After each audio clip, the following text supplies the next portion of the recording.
السلام الإخوان، نتمنى يكون كلشي على خير وبخير.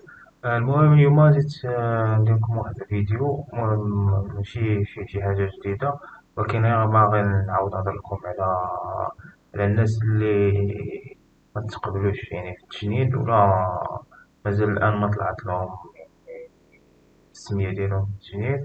المهم راه فايت كنت درت فيديو تيهضر على هاد القضية هادي وشنو الحوايج اللي خاصك دير. المهم إلا دخلتو للقناة ديالي،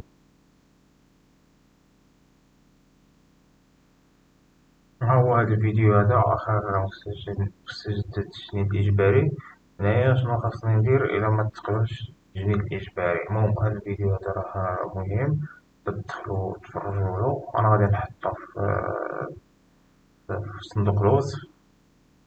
ولا الناس اللي مازال الآن ما عرفوش راسهم واش تقبلو ولا ما تقبلوش، راني داير فيديو واحد آخر تيشرح كيفاش تعرف راسك واش تقبلتي في التجنيد الإجباري. ها هو المهم غير دخل القناة، راه فيها شي حوايج اللي تقدروا تستافدوا منهم.